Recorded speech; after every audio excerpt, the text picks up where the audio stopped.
Welcome to the French Creek COG. Please join me in a pledge of allegiance to the flag.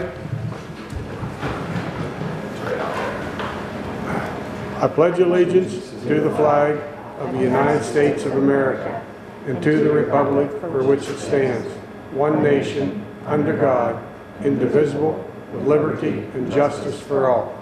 Thank you. Now we'll have an introduction of all our members and guests, starting with Jill. Jill Dunlap from Westmead Township. Aaron Reckage, Rink Director for the MARC. Jay Verno, MARC Board Chair.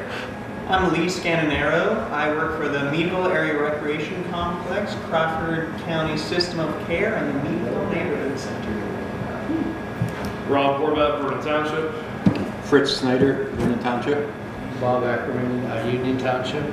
Dick Dice, East Mead Township. Lori Swaby, Vernon Township. Lyle Hoovler, Salisbury Township. Thank you all. I need a motion to approve the minutes of the July 19th, 2018, which is enclosed in your packet. So moved. Second. Okay, any further discussion on that? Hearing none? All in favor? Aye. Aye. Opposed? The ayes have it. Approval of the treasurer's report. Lori, you're up. We still have the money into the CD. It's not getting a lot of interest, but it's still in there. And the balance in the checking account right now is $1,363.17. Okay. I need a motion on that. So moved. Fritz. Second. Second by Dick. Any further discussion? Hearing none? All in favor? Aye. Opposed? The ayes have it. Approval of the 2019 budget. Lori? We always have the PA COG dues for $200, the website $200, and the advertising cost estimated of $100. You'll notice on there that we've added the tire event. It is our plan to have the tire event again next year in September, and hopefully the cost is only about $500 to us. Okay, I need a motion to approve the budget as enclosed. So moved. Dick? Second. Second by Jay. Any further discussion? Hearing none, all in favor? Aye. Aye. Opposed? The ayes have it. We have advertised our 2019 meeting schedule dates, which is closed on the back. We'll have a meeting on January 17th. April. April. No, come on, didn't do that. April 18th, July 18th, and October 17th.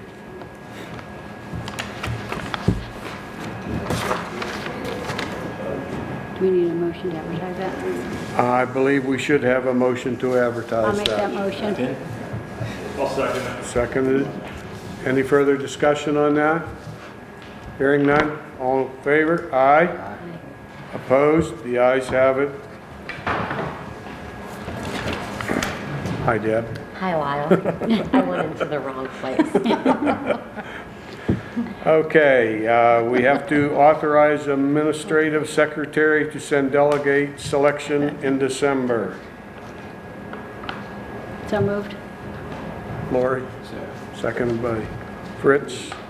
Any further discussion on this? Hearing none, all in favor? Aye. Opposed? The ayes have it.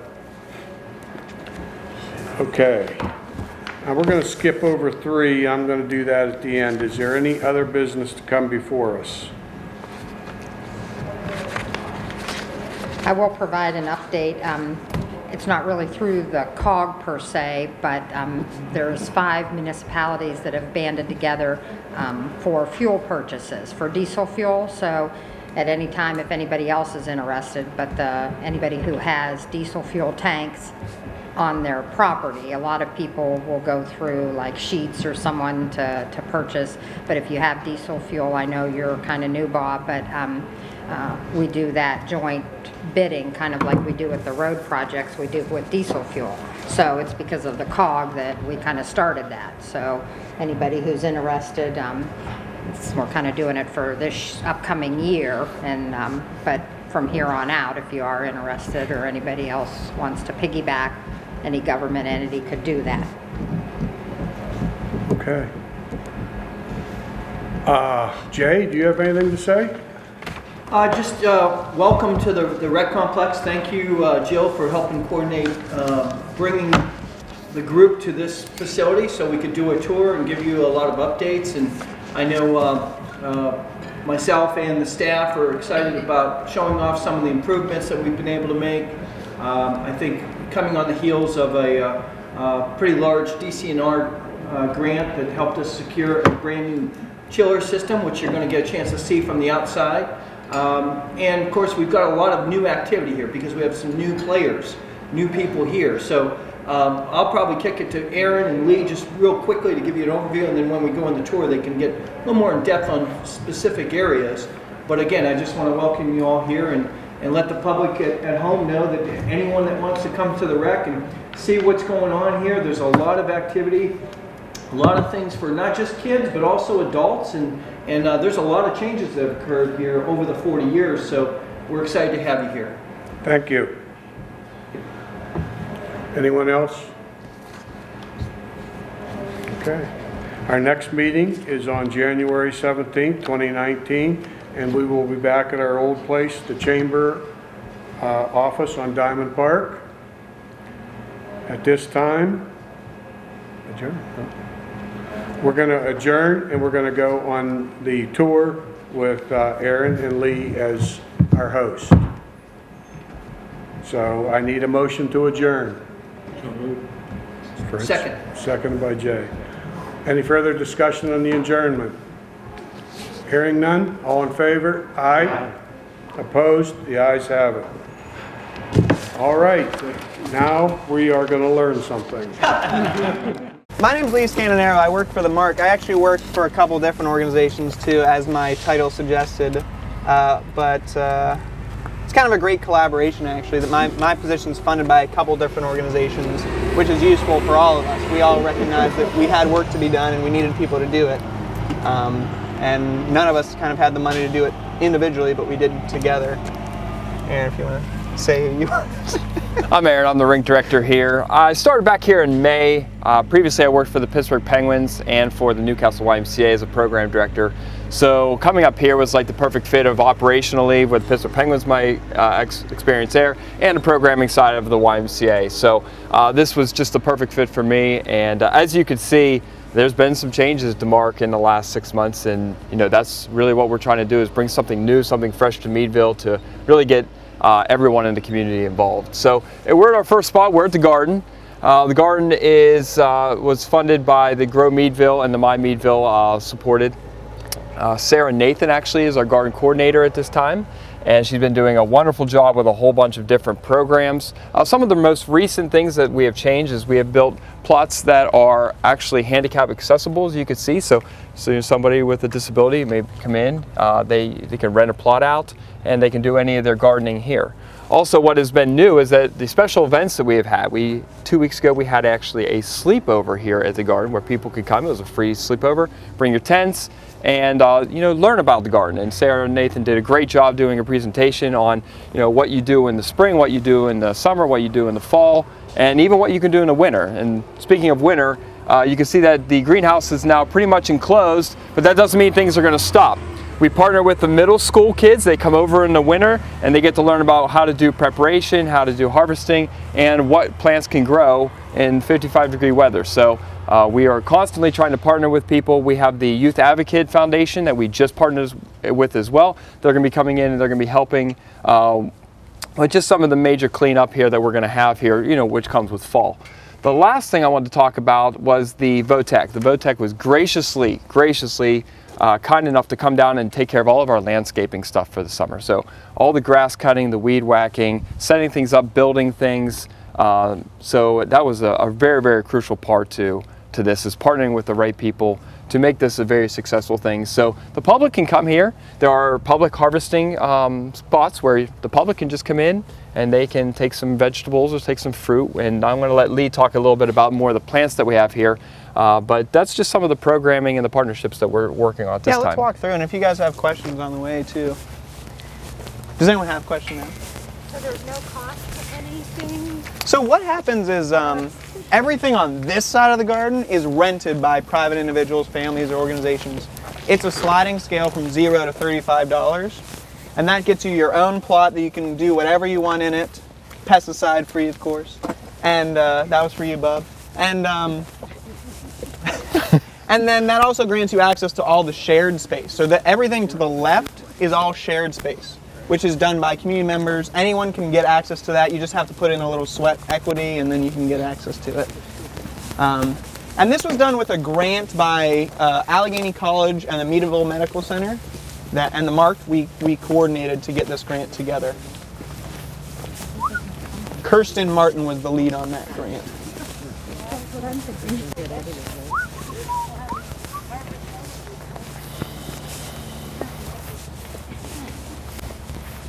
It's the end of the growing season, so not necessarily the most exciting time. I did warn you about that. Yeah, let's walk through. Well, I'll point out some things. Yeah, we had so many. You know what? Actually, we had a deer get caught in the fence a few years ago. It was pretty insane. So, if you came just a week ago, those are. Does anyone know what those are? I wanted to say kohlrabi, but I'm probably Not quite. Beets. Yep, they're beets. Yeah. We'll probably winter those over. Right here, we actually had a history class come out, and they planted the 3 sisters. So that's beans, squash, and corn. So it's a traditional kind of Native American technique. So they wrapped it into their history lesson, and they came out and did that because as you know, the middle school is just right across the way. So all of this is shared stuff. People can come and pick it whenever they want. And you're going to see on these signs, what we have is sometimes they'll say in the summertime or springtime, water me. So this is where our volunteers will come in, and if it says water me, then you can go ahead and grab buckets or any kind of watering can and water them as you wish. You can also feel free to eat anything you see. There's beans there that are good. There's some raspberries up here. I'm going to insist that everyone tries one of our ground cherries, which are pretty good. And you can see we do composting to the left, obviously with signage saying you can always add or please don't add at this time because we're turning it over. And on your right, you also see that we do, with the bee, we do work with honeycomb and bees and harvesting honey. So that is one thing that we do. We also do lessons with the school, learning how important it is to keep the bees, not to kill them every time you see one, because they do have an important part in our society.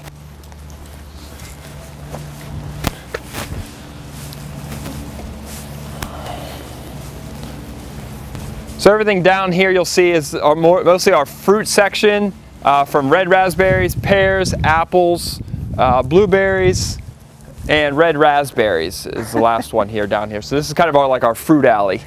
Is anyone here a gardener? Does anyone garden? Yeah. Dick, you do? We'll keep checking it out. So this thing here is actually called a ground cherry. It's something that people look at and think that they're weeds because they grow kind of natively around here. But they're actually a really delicious fruit, kind of similar to a tomato. Does anyone want to try them? Actually, the brown ones are the best ones. I picked a whole bunch. So you just kind of pop them out. They're really good. They kind of taste like pineapples, actually. They're called ground cherries. Yeah, you take the cover off. Yeah, I'm getting everyone. We'll let you two experiment. They're really good. Yeah, they are. You're giving us You don't have to. No, Probably eaten 50 of them.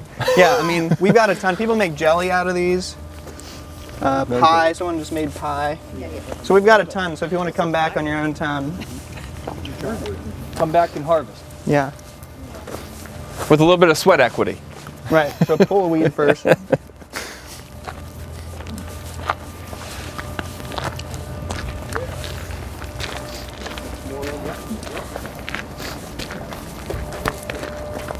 never seen them in a while. Oh, why don't we, you know what, we'll go in there. You guys are looking, let's go in there. Yeah. It was actually constructed by the Tech, so it's another great kind of partnership with him. And it gets put up every year. So most of this was planted by the middle school.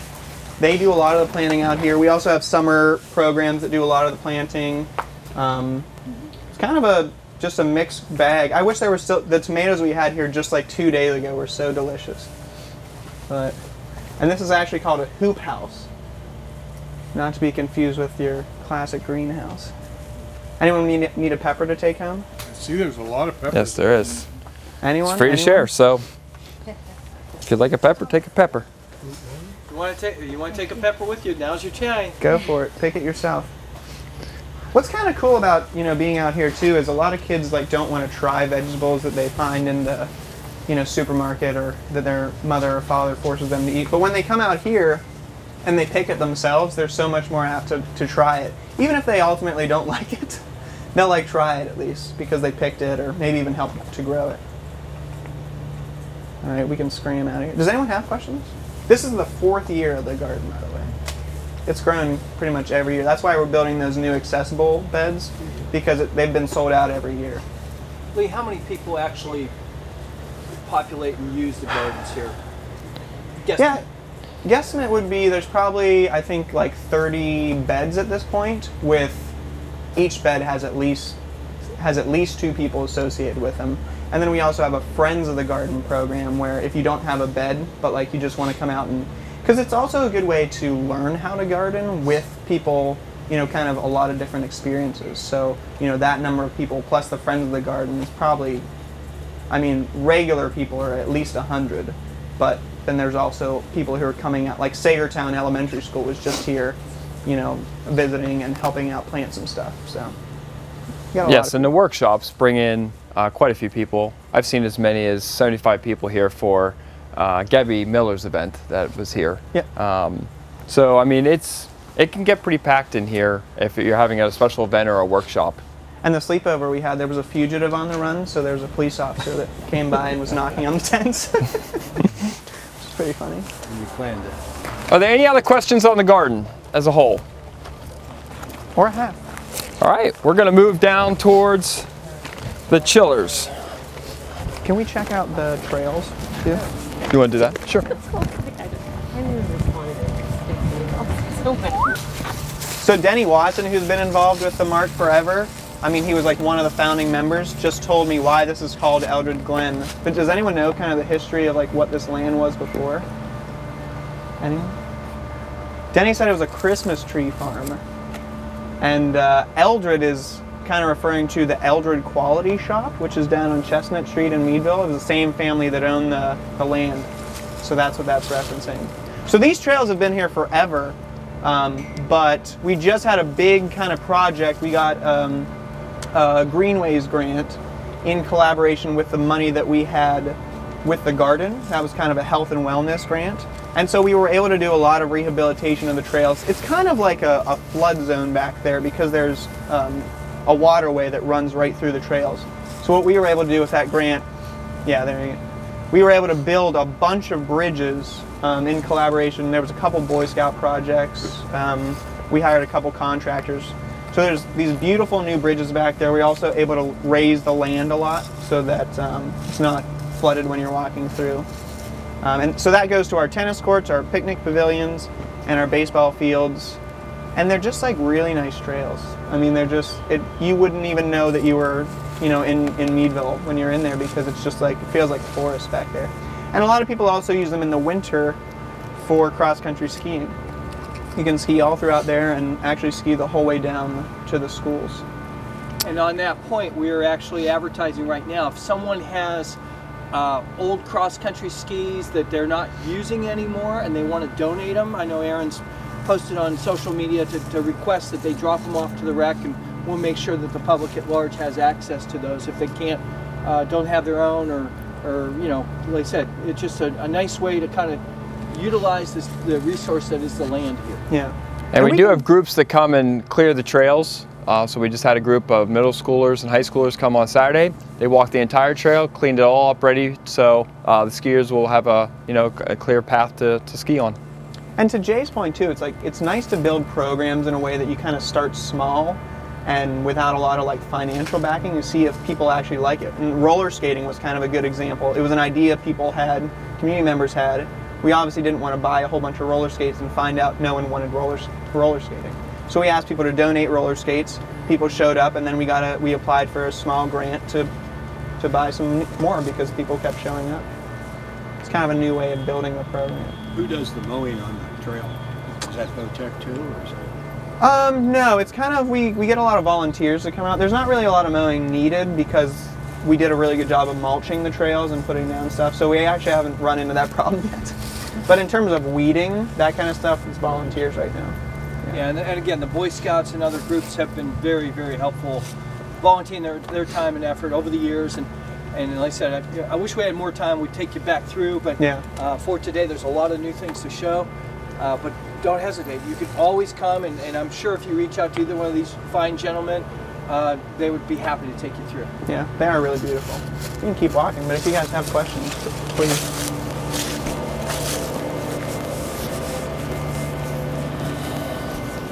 All right, so up here you can see it's our new chiller.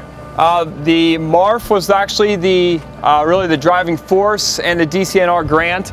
As you can see, it's running right now. You can hear a little bit of a hum to it. When you walked out, you noticed that you didn't hear anything. It wasn't on. All right. This is a multi-speed compressor and pump, so it'll actually slow down if we don't need it, or it will speed up if we really need to make it work. The old compressors were 4 separate systems. One always had to be running, and it was only 1 speed. So you can imagine, even if it was 0 degrees out, one is still running at 5,200 RPMs. You can see the electric would just be racking up.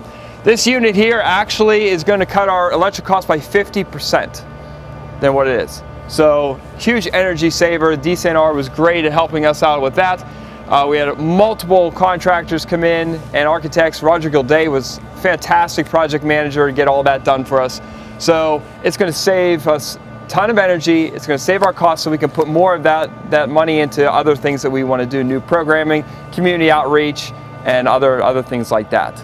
Are there any questions about the compressor, how it works? It was brought to our attention by our representative for Vernon that the noise was possibly a problem. You're going to put up a... Roger Gilday is working on that right now to see if we can direct the noise upward instead of outward. Yeah. The start of that is that railing that was just built. Yeah. So seeing if they can insulate it at all. It's one of those things that, you know, we worked so hard to get this here, and it's kind of an unintended aspect of it. And I think another aspect of everything is that all 4 buildings, the high school, middle school, VOTEC, and us have a chiller, so I think now combined, I think that noise is you know, exemplified a little bit. Cool. Any other questions? How it works? Let's talk just a little bit about the DCNR. Yeah, this was a major win. I mean, honestly, for this whole region. We got big state investment from the DCNR, $200,000 match grant that was applied for by a volunteer, Amanda Chappell, who volunteers. She takes her kids swimming here every day. She has a garden plot, and she got that grant for us. And then we were able to raise the additional match of $200,000 from our community.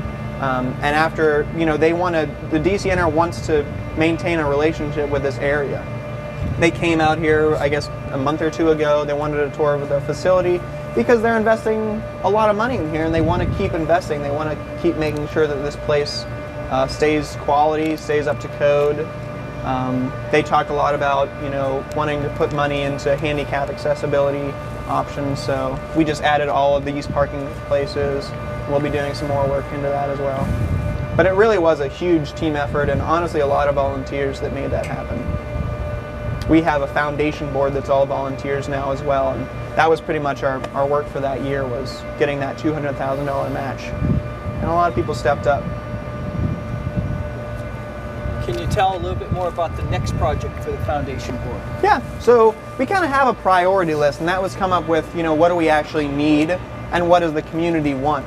So we're kind of like matching that balance there. I mean, a lot of community members have said they want new locker room renovations in the swimming pool. From like a facility standpoint, it's like not that big of a deal. Like, you know, our locker rooms aren't going to make our pool not function. But because community members really want nice new locker rooms, it's a priority for us. So that's one of our priorities. The other one is we know that our ice resurfacer, our Zamboni, it's actually in Olympia, but people recognize Zamboni, is reaching the end of its lifespan, so that'll be another project. And if anyone was here in 1975 when the facility was built, you'll know that it's actually an outdoor ice rink, and it still is considered an outdoor ice rink. There was just a thin piece of metal that's been put around it. So we want to make it more energy efficient by putting in insulation around the facility. So those are two of our big projects. We've got a whole list of things we want to do, but kind of knocking those ones off. That's the original Zamboni, isn't it? I think so, yep. Can you speak about what's going to go where the chillers were, or will you show us that on the inside, or am I skipping ahead too much? Well, we could talk about that real quick. We've sat down and talked a couple ideas. We talked about a conference room. We talked about a little bit, maybe sort of a birthday party room for the ice rink side, because we really don't have a party room per se on the ice rink side. So they have one on the rink side or on the pool side, but we don't have one on the rink side. So we think that we've kind of come down to like a conference room / party room, something that will, people can come in, they can have a meeting. Kids after school could come, and if they need tutoring services, the tutor could come in. It's a quiet space for them to be. Something just kind of sealed off that community members can use. We talked about having Uma bring out her cooking class up here. We thought with the garden they can partner pretty quickly with having something here.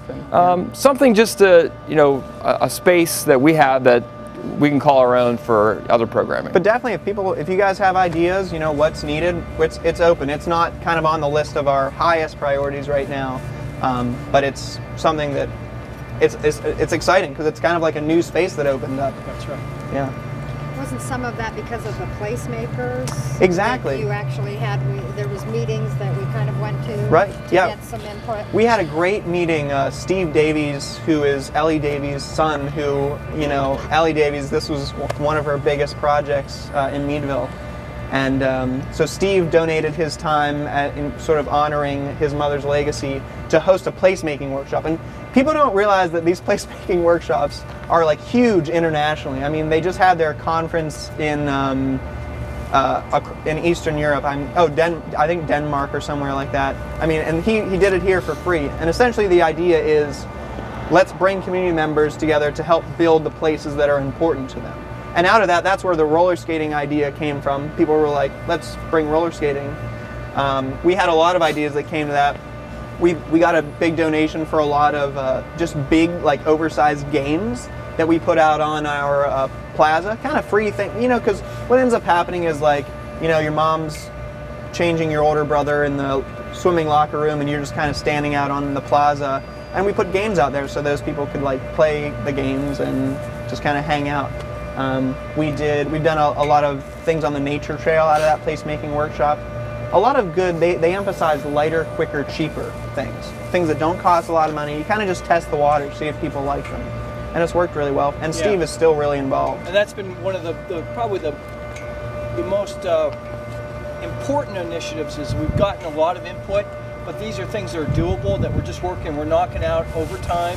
And again, it takes coordinators, and we've got the citizens' input, but coordinators and people to help make it happen, and that's what we've seen. And through that too, they identified that the skate park needed to be repainted. So we had a group of volunteers come 3 weeks in a row and paint the skate park, and it was just that easy. We just got volunteers to help out with it. City of Meadville paid for the paint. So I'm gonna recommend we go inside. Yeah, let's head in. It is chilly today, but if you have any questions on the chair, if you want, by all means.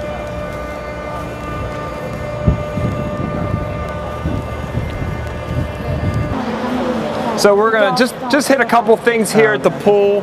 Right now we are starting a new programming. We're gonna try in partnership with the YMCA, bring their Learn to Swim classes here, some of their lap swim, their water aerobics during our unused times. We have a water walk and a lap swim starting at 5 a.m. It goes to 11:30.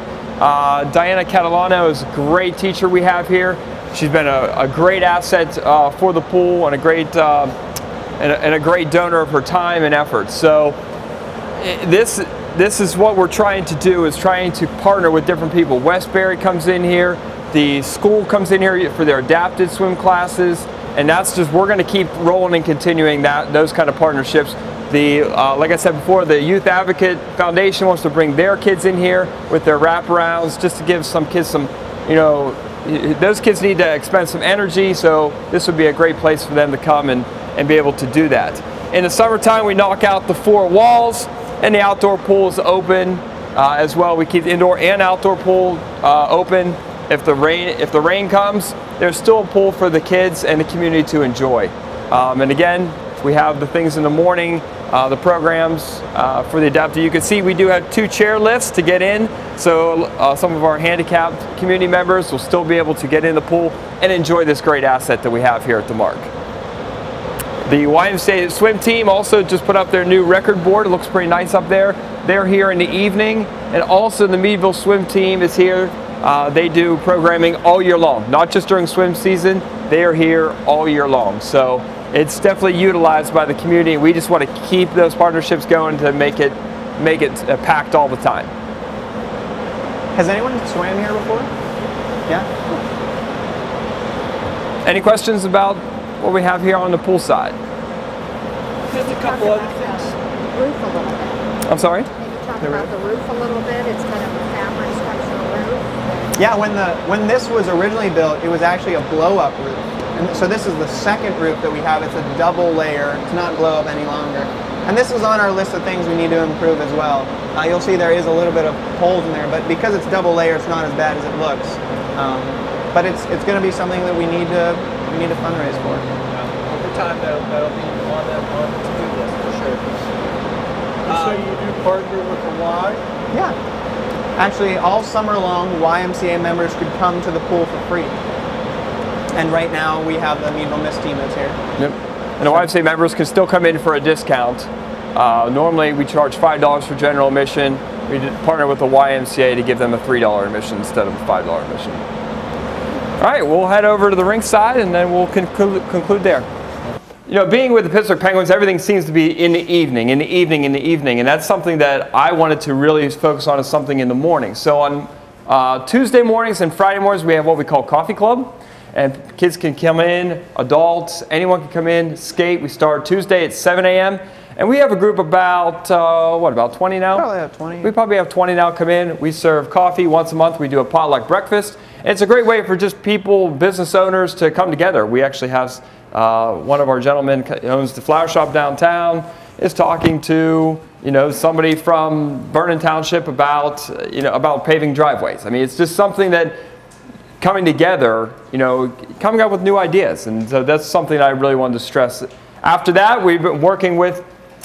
We have the Stick and Puck and the homeschool groups, so anybody that's in homeschool can come and get their physical education or their health requirement done here as well. I did that when I was at the YMCA in Newcastle. I taught a homeschool class, so it's just another alternative for people that don't, homeschool. Everybody's like, well, what are you going to do? You're going to go outside in the wintertime? No, we're just going to go to the Y and shoot hoops. Well, here's a great alternative to come in here, learn a new skill that not many people know, and maybe that could grow into figure skating or curling or hockey. Just a lifelong thing. That's what I'm really trying to promote here, is a lifelong. We do have some ladies here who are older, who just started learning skating. Now they're into figure skating. So they come here on Tuesday mornings about 10 o'clock, and they're learning how to figure skate, which is fantastic. I love to see people just, stay active the rest of their lives and not just get into a sedentary lifestyle. So some of the other things that we're really trying to push is our Little Penguins program. It's hosted by Sidney Crosby and Dick's Sporting Goods. It's a great program for children to get into hockey. I can't say enough about this program. It costs $185, which covers just the registration cost. You're going to get free, all the equipment you see up here at the front, from head to toe, free equipment, stick, bag, and 10 on-ice sessions with USA hockey coaches for $185. If you would go anywhere to a camp and try and get that, it's going to cost you about $2,500 to get that for $185. It's one of the greatest programs that have ever come out of ice rinks. So we've been really stressing out. We have 46 kids in the program right now. We'll start registration again November 7th. and then the next class will start January 5th. It's one of the greatest things. I can't say enough. So if you have any questions about that, please spread the word about that. It's one heck of a program. So we got the coffee clubs. We're going to talk about our special events. We do have a lot of special events. That's another thing I'm really passionate about. We had the Remarkable here. We've had, we're going to have a breast cancer skate coming up here at Pink Out. We're going to have lung cancer in November. We've done roller skating parties. We've done video game tournaments. That's something that really is something I'm passionate about, is getting people, off the streets, coming inside, having a place to go and enjoy the pool, the rink, the garden, the trails, the skate park. And so I really encourage you to really look at some of these programs and to ask questions, because I think they're great programs for our community. Is there any other questions as of right now on the rink side? I got a couple other things I just want to go over. We're going to start a pro shop, which is not just going to be rink related, it's going to be everything related. So you can come and you can rent a skateboard to go down to the skate park, or rent a pair of skates to go and just skate around the MARC, or baseball bats, or for disc golf, the frisbees for disc golf. So any ideas that you have that you think that we should put in this space, please email me. We've gotten tons of response on Facebook already about what people want to see in here, and I just want to fill it up and meet the community's needs. So that's pretty much where I'm at. Do you have the disc golf, or did I miss that? We don't have disc golf as of right now, but that's something that somebody suggested, so we're going to definitely look into that. Good. Can you talk a little bit about the new curling program? Yeah, the new curling program, Adam Reese has been fantastic with it. What we're going to try and do is, last year we had a Wednesday night session. This year we want to add a Sunday afternoon session, and also we're going to try and work on getting the Special Olympics to come in here. If we can work that out, where they're going to come on a Thursday morning and make it part of their Special Olympics. Right now, curling is not an official Special Olympic event, but if we could be the driver to that, that will put Meadville on the map, really, if this is the driver for that. So that's something that we're trying to work out the kinks. There's a lot of bylaws to go through that, so it's going to take some time. But I think if we have a motivated committee to do that, then I think that's definitely going to work. So it's another thing I'd really like you to consider. If that's something you could be passionate about, please come join us. We do have some Learn to Curls events coming up. I think Jay gave you one of those things. I highly recommend trying curling. You do not have to be, if you like cornhole, if you like horseshoes, you're going to love curling. It's a great event. I love both those things. Curling's just one of those things that just, I love it. It's like shuffleboard. You go and you're playing shuffleboard. So those are Wednesday nights is the league. Sundays, we're going to have a couple Learn to Curls, and then we're going to have a Sunday afternoon. It's going to be like a beginner league is what Adam's going to call it. It's going to be just come and test the waters. You don't have to be very good at it. It's a good one just to come and have some fun, have some community time, and enjoy yourselves. The key to that, we just had our first one of this season last night. You can come with no experience whatsoever. You're going to get instructed on how to do it properly and safely. But I can tell you, everyone that's come has really had smiles on their face, even if it's not necessarily your thing. Even if you're not necessarily going to pursue it as a sport long term, you can come try it out and you'll have done something different. And we're really excited because this really was an idea brought to us by volunteer group. They wanted to form a curling club. They were looking for ice time at a rink. And a lot of the rinks around, honestly, were challenged last year for ice time. We have our own challenges, but we were able to solve it by renting chillers for a period of time. Now that we have new chillers, we don't have to worry about that. We can provide really good ice and on a consistent basis have them build their program. The main thing about this is that we're going to have a Learn to Curl this Sunday, and it's going to be from 1:30 to 3:15. That's Sunday the 21st of October. And then we're going to have another Learn to Curl on the 24th of October. That's a Wednesday night from 7 to 9. And again, we're trying to build up the program. We already have pretty much the Wednesday night league is kind of filled. So now there's going to be an overflow league, a beginner league on Sundays. And it's really a great opportunity. People are bringing their kids now. So you've got the opportunity to actually do something as a family group.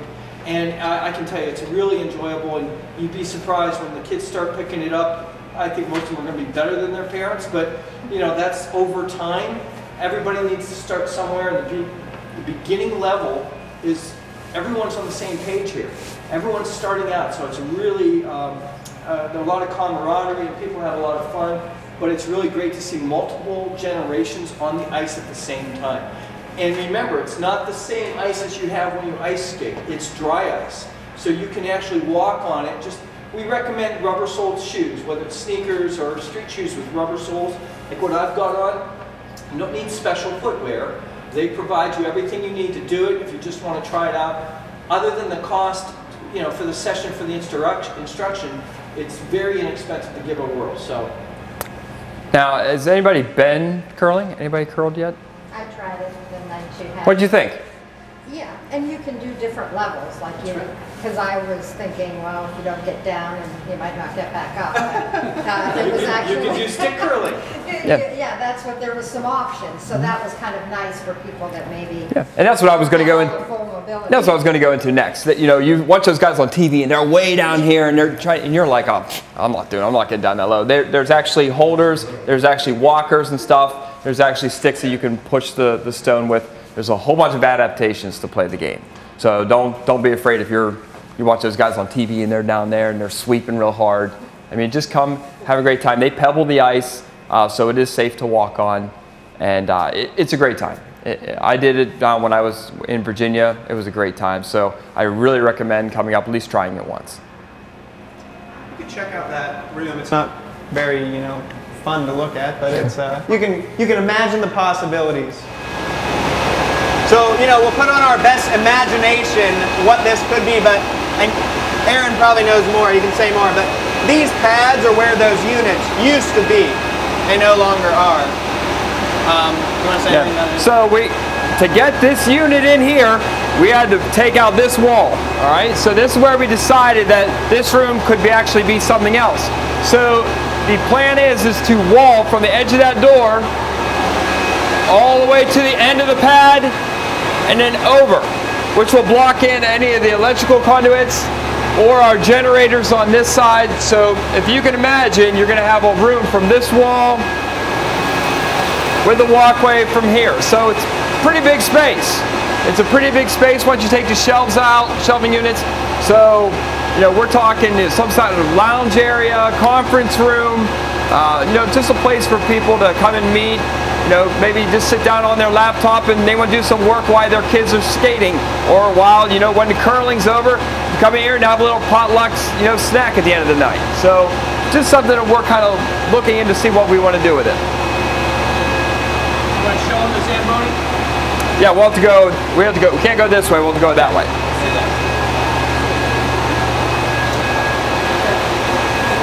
So we're going to stop here real quick. I just want to mention that as you can see around the rink, you can see some of the companies around here that really helped out the MARC, and what we call dasher board, we put dasher boards out there. So if you do know of a company or someone that would like to sponsor the MARC, we do have dasher boards out here. The Penguins were nice enough to sponsor a Little Penguins one. I think they look fantastic, and we have, you know, Era, Vantage, Palmera, Voodoo. We have Ethan. We have a couple more on this side. So we're just looking, you know, for sponsors right now to help out with our dasher boards, which will just help us, you know, grow that programming here at the MARC. So, and it doesn't, just because you advertise on a dashboard does not mean that has to go to the rink. That money can go to other places as well. All right, and we're going to go last place to the Zamboni.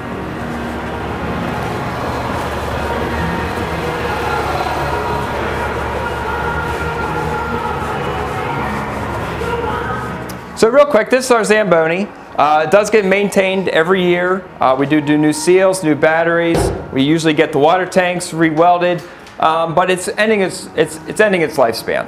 It has about 7,000 hours of cutting ice on it, so it's getting pretty close to the end of its life cycle. But basically what this machine does is there's a blade down there at a 45-degree angle. What that does is it actually cuts the ice about an 1/16th to an 1/8 of an inch off the rink, and then we put water, nice hot water, about we try and keep the water between 185 and 195 degrees, and we just put it down on the back. And what that does is that creates the slippery surface of the ice. All right, it allows the puck to slide, allows the curling stones to slide. Water is the only thing that can do that. If you just cut ice, it's like walking on a lake or something. You can just walk on it, and it's not going to be slippery. So that's what the water is for. It's run basically on all hydraulics, hydrostatic. So basically, anything you do to it, you're going to get stuck on the ice if it shuts down. So that is a reason why you don't want to keep your machines going forever. You want to make sure that they're updated. Fresh seals, fresh hoses every year, and that's going to be one of our next projects for the MARF and for the MARC to get a new one. After that snow is cut up, it goes in this big tank. Big tank goes down here, which is a heater core down there, heats the water, and is just extracted into the water or into the river. Any questions? How much money? A brand new one is about $125,000. You could get a new or refurbished one between $55,000 and $75,000. Any other questions? Well, if you have time and you would like, I can get you a pair of skates. You are more than welcome to go out on the ice and skate a little bit. Lee, do you have anything else? No, thanks for coming. Yeah, I really appreciate. Thank you, and dealing with the weather. I understand it's pretty cold outside. So. And Aaron and I will hang out over here too if you guys want to check in with us. So. And if you want a nice view of the ice rink, there is a skybox up here. I'd be more willing to take you up there and take a look at it. You can actually look down onto the whole facility. So, cool. Other than that, I thank you very much for coming. And yeah. Thank you, Aaron. Thank you, Lee and Jay. Wonderful. Got to really see something nice. Yeah. And please stay in contact with me. Ideas, you want to bounce something off me, my door is always open here at the MARC, so please come see me.